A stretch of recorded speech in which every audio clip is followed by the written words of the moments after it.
नमस्कार बंधुरा नतून एक भिडियोते आपनादेर प्रत्येके जानाई स्वागतम। এই মুহূর্তে আবহাওয়ার গুরুত্বপূর্ণ খবর। হঠাৎ করে উত্তর বঙ্গোপসাগর এবং সংলগ্ন উত্তর পশ্চিম বঙ্গোপসাগরের কাছে অর্থাৎ উত্তর ওড়িশা এবং সংলগ্ন পশ্চিমবঙ্গ ও বাংলাদেশ উপকূলের কাছে একটা ঘূর্ণি বা ঘূর্ণাবর্ত অর্থাৎ সাইক্লোনিক সার্কুলেশন তৈরি হয়েছে। সেই ঘূর্ণাবর্ত শক্তি বাড়িয়ে আগামী 24 ঘন্টার মধ্যেই এই অঞ্চলে একটা লো প্রেশার এরিয়া বা নিম্নচাপ তৈরি করবে এবং তার জেরে বৃষ্টিপাত বাড়বে। ইতিমধ্যেই এই সিস্টেমের জেরে আজকে দুপুরের পর থেকেই দক্ষিণবঙ্গের বিভিন্ন জেলায় বজ্রবিদ্যুৎ সহ বৃষ্টি শুরু হয়েছে। বৃষ্টি হয়েছে উত্তর ওড়িশা এবং সেই সঙ্গে ঝাড়খণ্ডের মধ্যে, একই সঙ্গে দক্ষিণ বাংলাদেশেও কিন্তু বৃষ্টিপাত হয়েছে বজ্রবিদ্যুৎ সহ। কোথাও কোথাও কিন্তু হালকা মাঝারি বৃষ্টি হয়েছে, কোথাও কোথাও মুষলধারে বৃষ্টি হয়েছে, সঙ্গে ঝোড়ো হাওয়া ছিল। আপনারা এই মুহূর্তে আমাদের ভিডিওটি কোন জেলা থেকে দেখছেন অবশ্যই কিন্তু কমেন্টে জানাবেন। সেই সঙ্গে আপনাদের জেলায় আপনারা কেমন কি বৃষ্টিপাত পেয়েছেন, আবহাওয়া কেমন ছিল অবশ্যই কিন্তু কমেন্টে লিখতে ভুলবেন না। তবে এখনও পর্যন্ত উত্তরবঙ্গের মানুষজন কিন্তু বৃষ্টি পায়নি। উত্তরবঙ্গ বৃষ্টি এখনও অধরা। উত্তরবঙ্গে অস্বস্তিকর ভ্যাপসা গরম রয়েছে এবং অনাবৃষ্টির কারণে কিন্তু চাষে ব্যাপক ক্ষতি হচ্ছে। এরই মধ্যে আলিপুর আবহাওয়া দপ্তর জানিয়েছে আজকে রাতে উত্তরবঙ্গে কয়েকটা জেলায় বিক্ষিপ্ত ভারী বৃষ্টি হতে পারে। রাতের মধ্যে উত্তরবঙ্গের 4 জেলার জন্য ভারী বৃষ্টিপাতের হলুদ সতর্কবার্তা জারি করেছে। অন্যদিকে আগামীকাল থেকে দক্ষিণবঙ্গে বৃষ্টির মাত্রা বাড়বে এবং উত্তরবঙ্গে 3 জেলায় বৃষ্টি হবে। দক্ষিণবঙ্গে আগামীকাল একটি জেলাতে ভারী থেকে অতি ভারী বৃষ্টিপাত হতে পারে। সেই সঙ্গে 6 জেলায় ভারী বৃষ্টিপাতে হলুদ সতর্কবার্তা জারি করা হয়েছে এবং তারপরের দিনও কিন্তু বৃষ্টিপাত থাকবে দক্ষিণবঙ্গে এবং উত্তরবঙ্গে। দক্ষিণবঙ্গে 5 জেলায় ভারী বৃষ্টি হবে, উত্তরবঙ্গের 4 জেলায় ভারী বৃষ্টিপাত হবে। অর্থাৎ এই নতুন নিম্নচাপের জেরে কিন্তু টানা 3 দিন অথবা 4 দিন বৃষ্টি হতে পারে পশ্চিমবঙ্গের উত্তর থেকে দক্ষিণে বিভিন্ন জেলায় এবং পার্শ্ববর্তী বাংলাদেশের মধ্যে বৃষ্টি হবে। ঝাড়খণ্ড এবং উত্তর ওড়িশার মধ্যে কিন্তু বৃষ্টিপাত হবে জানিয়ে দিল আবহাওয়া দপ্তর। তো বন্ধুরা, আজকের ভিডিওতে আমরা বিস্তারিত আলোচনা করব যে এই সিস্টেমটা কোন দিকে এগোবে, কী কী জানাচ্ছে আবহাওয়া দপ্তর, একই সঙ্গে লেটেস্ট কী কী ওয়েদার ওয়ার্নিং জারি করা হয়েছে, কোন কোন দিন কোন কোন জেলায় ভারী বৃষ্টি হবে, কোথায় অতি ভারী বৃষ্টি হবে, সেই সঙ্গে বৃষ্টিপাতের পরিমাণ কোন কোন জেলায় বেশি থাকবে, সমস্ত কিছু আপনাদেরকে পরপর জানাবো। দেখিয়ে দেবো এই মুহূর্তে লেটেস্ট স্যাটেলাইট ইমেজ কি আপডেট দিচ্ছে এবং গত 24 ঘন্টায় পশ্চিমবঙ্গে কোথায় কোথায় কেমন কি বৃষ্টিপাত হয়েছে, সমস্ত কিছু আপনাদেরকে পরপর জানাবো আজকের এই ভিডিওটির মাধ্যমে। তো ভিডিওটি ভালো লাগলে এবং ইনফরমেটিভ বলে মনে হলে অবশ্যই আপনারা ভিডিওটি একটি করে লাইক করে দেবেন, অবশ্যই ভিডিওটি প্রচুর শেয়ার করবেন। সেই সঙ্গে নতুন দর্শক হয়ে থাকলে লেটেস্ট ভিডিওর আপডেট সর্বপ্রথমে পাওয়ার জন্য চ্যানেলটিকে সাবস্ক্রাইব করে নিয়ে পাশে থাকা বেল আইকনে ক্লিক করে অল নোটিফিকেশন অপশানটিকে অন করে রাখবেন। লেটেস্ট আপডেট আপনারা সবার প্রথমে পেয়ে যাবেন। বন্ধুরা, শুরুতে আমরা দেখে নেব আজকে এই মুহূর্তে লেটেস্ট স্যাটেলাইট ইমেজ কি আপডেট দিচ্ছে। এই মুহূর্তে আপনারা দেখতে পাচ্ছেন বঙ্গোপসাগরে কিন্তু ফের মেঘের সমাগম বাড়ছে এবং ইতিমধ্যে একটি ঘূর্ণাবর্ত বা সাইক্লোনিক সার্কুলেশন তৈরি হয়ে গেছে উত্তর পশ্চিম বঙ্গোপসাগরের কাছে অর্থাৎ পশ্চিমবঙ্গ উপকূল এবং সংলগ্ন বাংলাদেশ উপকূল আর সেই সঙ্গে উত্তর ওড়িশা উপকূলের কাছে এই অঞ্চলটা কিন্তু একটা সাইক্লোনিক সার্কুলেশন বা ঘূর্ণাবর্ত তৈরি হয়ে গেছে। দেখতে পাচ্ছেন এই মুহূর্তে দক্ষিণবঙ্গের ছবিটা। দক্ষিণবঙ্গের প্রত্যেক জেলায় কিন্তু কালো ঘন ভয়ঙ্কর মেঘ তৈরি হয়েছে এবং দুপুরের পর থেকে হঠাৎ করে এই মেঘ তৈরি হয়। ঝোড়ো হওয়ার সঙ্গে ভারী বৃষ্টি নেমে আসে দক্ষিণবঙ্গের বিভিন্ন জেলাতে। দেখতে পাচ্ছেন কলকাতা, হাওড়া, হুগলি, সেই সঙ্গে নদিয়া, মুর্শিদাবাদ, বীরভূম, পশ্চিম বর্ধমান, পূর্ব বর্ধমান, বাঁকুড়া, পুরুলিয়া, ঝাড়গ্রাম, একই সঙ্গে পশ্চিম মেদিনীপুর, পূর্ব মেদিনীপুর, উত্তর এবং দক্ষিণ 24 পরগনা প্রত্যেক জেলায় কালো ঘন মেঘে আচ্ছন্ন। অন্যদিকে আমরা দেখতে পাচ্ছি উত্তরবঙ্গের ছবিটা। উত্তরবঙ্গে মালদা, উত্তর দিনাজপুর, দক্ষিণ দিনাজপুরে আংশিক মেঘলা আকাশ রয়েছে, তবে উত্তরবঙ্গের ওপরের 5 জেলায় কিন্তু এখনও পরিষ্কার আবহাওয়া রয়েছে। দার্জিলিং, কালিম্পং, জলপাইগুড়ি, আলিপুরদুয়ার, কোচবিহারের দক্ষিণ অংশে কিছুটা মেঘ প্রবেশ করছে বাংলাদেশ থেকে, তবে বাকি অংশে কিন্তু পরিষ্কার আবহাওয়া এই মুহূর্তে লক্ষ্য করা যাচ্ছে। রাতে উত্তরবঙ্গে ওপরের যে পাহাড়ি জেলাগুলো আছে সেখানে কিন্তু কিছু বিক্ষিপ্ত বৃষ্টি হতে পারে এমনটা সম্ভাবনা রয়েছে, তবে বৃষ্টি না হওয়া পর্যন্ত কিন্তু এখনও পর্যন্ত ভালো মতো কিছু জোর দিয়ে বলা যাবে না। অন্যদিকে আমরা দেখতে পাচ্ছি আসামের দিকে কিন্তু আংশিক মেঘলা আকাশ রয়েছে এবং ত্রিপুরাতে নতুন করে বজ্রমেঘ তৈরি হয়ে বৃষ্টি হয়েছে বজ্রবিদ্যুৎ সহ। বাংলাদেশের ছবিটা আপনাদেরকে দেখাবো এই মুহূর্তে। রংপুর, সেই সঙ্গে রাজশাহী, সিলেট, ঢাকা, ময়মনসিংহ এবং সেই সঙ্গে আমরা দেখতে পাচ্ছি কুমিল্লা, বরিশাল, খুলনা, চট্টগ্রাম প্রত্যেকটা বিভাগে কিন্তু বজ্রগর্ভ মেঘ থেকে বৃষ্টি হয়েছে দিনভর বিভিন্ন অঞ্চলে। এদিকে আপনারা দেখতে পাচ্ছেন উত্তর পশ্চিম ভারতে কিন্তু ঘূর্ণাবর্তের কারণে এখনও পর্যন্ত মেঘ তৈরি হচ্ছে বিভিন্ন অঞ্চলে এবং বৃষ্টিও চলছে বিভিন্ন অঞ্চলে। এবারে আমরা দেখে নেব আলিপুর আবহাওয়া দপ্তর থেকে যে স্পেশাল বুলেটিন নাম্বার 1 জারি করা হয়েছে সেখানে কি বলা হয়েছে। তো দেখুন বন্ধুরা, বলা হয়েছে স্পেশাল বুলেটিন নাম্বার 1 সাবজেক্টে বলা হয়েছে enhanced rainfall activity over the districts of West Bengal. পশ্চিমবঙ্গের বিভিন্ন জেলা কিন্তু বৃষ্টির মাত্রা বাড়তে চলেছে। আমরা দেখে নেব ডিটেলসে কি বলা হচ্ছে। বলা হচ্ছে এই মুহূর্তে একটা ঘূর্ণাবর্ত তৈরি হয়েছে, আপার এয়ার সাইক্লোনিক সার্কুলেশন, যেটা উত্তর পশ্চিম বঙ্গোপসাগরের কাছে অর্থাৎ পশ্চিমবঙ্গ এবং সংলগ্ন উত্তর ওড়িশা আর সংলগ্ন বাংলাদেশ উপকূলের কাছে এই ঘূর্ণাবর্ত তৈরি হয়েছে। এই ঘূর্ণাবর্ত সমুদ্রপৃষ্ঠ থেকে 5.8 কিলোমিটার পর্যন্ত উচ্চতায় অবস্থান করছে এবং এটা দক্ষিণ পশ্চিম দিকে হেলে রয়েছে। বলা হচ্ছে এর প্রভাবে আগামী 24 ঘন্টার মধ্যে ওই অঞ্চলটাই অর্থাৎ পশ্চিমবঙ্গ এবং সংলগ্ন ওড়িশা উপকূলের কাছে বলা হচ্ছে একটা লো প্রেশার এরিয়া বা নিম্নচাপ অঞ্চল তৈরি হয়ে যাবে এবং তার জেরে কিন্তু বৃষ্টিপাত হবে, বিভিন্ন জেলা কিন্তু ভারী বৃষ্টিপাত হবে আগামীকাল থেকে। তো এবারে আমরা দেখে নেব এই সিস্টেমের জেরে আগামী দিনগুলিতে কোথায় কেমন বৃষ্টিপাত হবে, কী কী ওয়েদার ওয়ার্নিং জারি করা হয়েছে পরপর আপনাদেরকে জানাবো। তো বলা হচ্ছে আজকের বাকি সময়টা অর্থাৎ রাতের মধ্যে, তারপরে আগামীকাল 14 জুলাই 2025 সকাল 8:30 পর্যন্ত সময়ের মধ্যে উত্তরবঙ্গে দার্জিলিং, কালিম্পং, জলপাইগুড়ি, আলিপুরদুয়ার, কোচবিহারে কিছু কিছু অংশে বিক্ষিপ্ত ভারী বৃষ্টি হতে পারে, তার জন্য হলুদ সতর্কবার্তা জারি করা হয়েছে। একই সঙ্গে বজ্রপাতের সম্ভাবনা রয়েছে।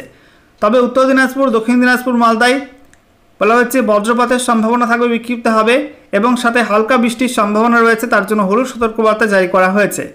দক্ষিণবঙ্গের ছবিটা আপনাদেরকে দেখাবো। দক্ষিণবঙ্গে বলা হয়েছে উপকূলবর্তী দক্ষিণ 24 পরগনা আর পূর্ব মেদিনীপুর এই দুই জেলায় বিক্ষিপ্ত ভারী বৃষ্টি হতে পারে। তবে বাকি জেলাগুলোয় মূলত হালকা মাঝারি বৃষ্টিপাতের সম্ভাবনা থাকবে এবং গোটা দক্ষিণবঙ্গের জন্যই বজ্রপাতের হলুদ সতর্কবার্তা জারি করেছে আলিপুর আবহাওয়া দপ্তর। এরপর আগামীকাল 14 জুলাই থেকে 15 জুলাই 2025 সকাল 8:30 পর্যন্ত সময়ের মধ্যে দক্ষিণবঙ্গে বৃষ্টির মাত্রা বাড়বে। বলা হয়েছে দক্ষিণবঙ্গের মধ্যে পশ্চিম মেদিনীপুর জেলায় ভারী থেকে অতি ভারী বৃষ্টি হতে পারে, অর্থাৎ 7 থেকে 20 সেন্টিমিটার পর্যন্ত বৃষ্টিপাতের সম্ভাবনা রয়েছে, তার জন্য অরেঞ্জ অ্যালার্ট জারি করা হয়েছে। অন্যদিকে পূর্ব মেদিনীপুর, ঝাড়গ্রাম, বাঁকুড়া, পুরুলিয়া, দক্ষিণ 24 পরগনা আর পশ্চিম বর্ধমান এই 6 জেলাতে ভারী বৃষ্টিপাতে হলুদ সতর্কবার্তা জারি করা হয়েছে। এছাড়া উত্তর 24 পরগনা, নদিয়া, হুগলি, হাওড়া, কলকাতা, পূর্ব বর্ধমান, বীরভূম, মুর্শিদাবাদে বিক্ষিপ্ত হালকা মাঝারি বৃষ্টি হতে পারে এবং গোটা দক্ষিণবঙ্গের জন্য কিন্তু বজ্রপাতের সম্ভাবনা রয়েছে, এমনটা জানিয়ে দেওয়া হয়েছে। অন্যদিকে আমরা দেখতে পাচ্ছি উত্তরবঙ্গে দার্জিলিং, কালিম্পং, জলপাইগুড়ি কিছু কিছু অংশে বিক্ষিপ্ত ভারী বৃষ্টি হতে পারে, তার জন্য হলুদ সতর্কবার্তা জারি করা হয়েছে। তবে আলিপুরদুয়ার, কোচবিহার, উত্তর দিনাজপুর, দক্ষিণ দিনাজপুর, মালদায় কোনো ওয়ার্নিং দেওয়া হয়নি এই সময়টার মধ্যে। এরপর 15 জুলাই থেকে 16 জুলাই 2025 সকাল 8:30 পর্যন্ত সময়ের মধ্যে উত্তরবঙ্গে দার্জিলিং, জলপাইগুড়ি, উত্তর দিনাজপুর এবং মালদা এই 4 জেলায় বিক্ষিপ্ত ভারী বৃষ্টিপাত হতে পারে, তার জন্য হলুদ সতর্কবার্তা জারি করা হয়েছে।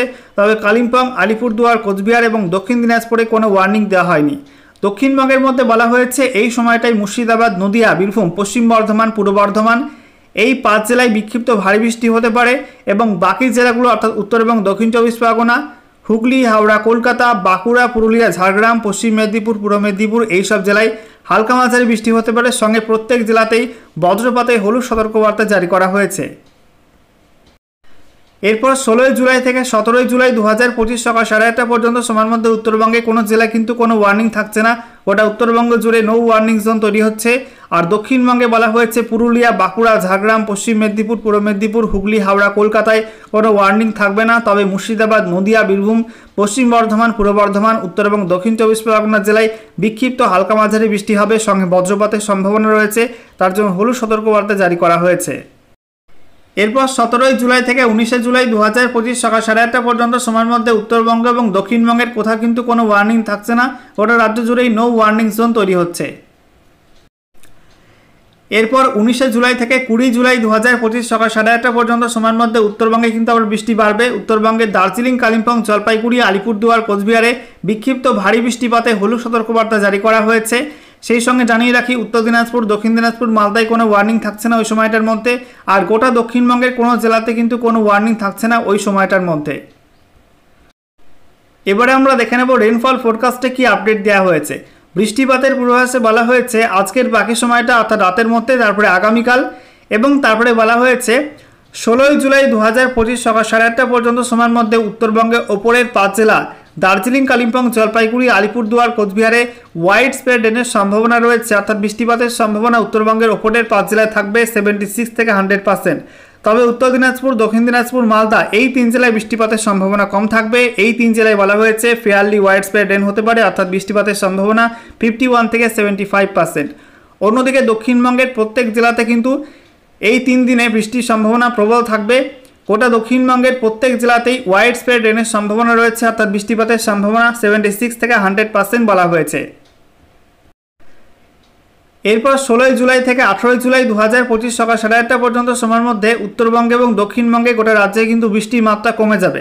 তো বন্ধুরা, আশা করি আপনারা বুঝতেই পারছেন যে নতুন নিম্নচাপের জেরে কিন্তু আগামী 16 জুলাই পর্যন্ত দক্ষিণবঙ্গে ভারী বৃষ্টি হবে এবং উত্তরবঙ্গের ওপরের 5 জেলায় ভারী বৃষ্টি হবে। তবে 16 জুলাইয়ের থেকে আস্তে আস্তে বেলা বাড়লে কিন্তু বৃষ্টি কমে যাবে এবং 16 জুলাই থেকে 19 জুলাই পর্যন্ত ওই সময়টাই গোটা রাজ্য জুড়ে কিন্তু মূলত হালকা মাঝারি বৃষ্টি হওয়ার সম্ভাবনা রয়েছে। বৃষ্টিপাতের সম্ভাবনা 51 থেকে 75%, অর্থাৎ ফেয়ারলি ওয়াইড স্প্রেড রেনের সম্ভাবনা থাকবে গোটা রাজ্য জুড়ে। এরপর 19 জুলাই থেকে 20 জুলাই 2025 সকাল 8:30 পর্যন্ত সময়ের মধ্যে উত্তরবঙ্গের প্রত্যেক জেলায় বৃষ্টি বাড়বে। দার্জিলিং, কালিম্পং, জলপাইগুড়ি, আলিপুরদুয়ার, কোচবিহার, উত্তর দিনাজপুর, দক্ষিণ দিনাজপুর, মালদায় ওয়াইড স্প্রেড রেন হবে, অর্থাৎ বৃষ্টিপাতের সম্ভাবনা থাকবে 76 থেকে 100%। আর দক্ষিণবঙ্গে বৃষ্টি কমে যাবে বলা হয়েছে মুর্শিদাবাদ, নদিয়া, উত্তর এবং দক্ষিণ 24 পরগনা, বীরভূম, পশ্চিম বর্ধমান, পূর্ব বর্ধমান, হুগলি, হাওড়া, কলকাতা, বাঁকুড়া, পুরুলিয়া, ঝাড়গ্রাম, পশ্চিম মেদিনীপুর, পূর্ব মেদিনীপুর, গোটা দক্ষিণবঙ্গ জুড়ে স্ক্যাটার রেনফল হবে, অর্থাৎ বিক্ষিপ্ত বৃষ্টির সম্ভাবনা থাকবে। বৃষ্টিপাতের সম্ভাবনা 26 থেকে 50%। সর্বশেষে আমরা দেখে নেব গত 24 ঘন্টায় পশ্চিমবঙ্গে কোন কোন জেলায় কেমন কি বৃষ্টিপাত রেকর্ড হয়েছে। তো আমরা দেখতে পাচ্ছি গত 24 ঘন্টায় উত্তরবঙ্গে কিন্তু খুব একটা বৃষ্টিপাত হয়নি। দার্জিলিং, কোচবিহার, উত্তর দিনাজপুর, দক্ষিণ দিনাজপুর, মালদায় কোনো বৃষ্টি হয়নি। বৃষ্টি হয়েছে কালিম্পংয়ে 4.2 mm, Jalpaiguri 1.9 mm, Alipurduar 0.1 mm, খুবই কম বৃষ্টি। এদিকে দক্ষিণবঙ্গে মুর্শিদাবাদ, নদিয়া বৃষ্টি হয়নি, পুরুলিয়া বৃষ্টি হয়নি। বৃষ্টি হয়েছে বীরভূমে 0.1 mm, পশ্চিম বর্ধমান 2.1 mm, পূর্ব বর্ধমান 0.6 mm, উত্তর 24 পরগনা 0.5 mm। এইসব জেলায় কিন্তু একদম হালকা বৃষ্টি হয়েছে। বৃষ্টি বেশি হয়েছে বাঁকুড়া, পশ্চিম মেদিনীপুর, ঝাড়গ্রাম, হুগলি, হাওড়া, সেই সঙ্গে দক্ষিণ 24 পরগনায়। দেখুন বাঁকুড়াতে 14.1 mm, পশ্চিম মেদিনীপুর সেখানে 16.3 mm, ঝাড়গ্রামে 24.3 mm, তারপরে আমরা দেখতে পাচ্ছি হুগলি 16.7 mm, তারপরে হাওড়া 13.4 mm, দক্ষিণ 24 পরগনা সেখানে হয়েছে 16.4 mm, কলকাতা 0.2 mm, একই সঙ্গে পূর্ব মেদিনীপুরে 4.7 mm বৃষ্টিপাত রেকর্ড হয়েছে। এবং গত 24 ঘন্টায় কলকাতায় সর্বোচ্চ তাপমাত্রা রেকর্ড হয়েছে 33.1 ডিগ্রি সেলসিয়াস এবং সর্বনিম্ন তাপমাত্রা রেকর্ড হয়েছে 26.6 ডিগ্রি সেলসিয়াস।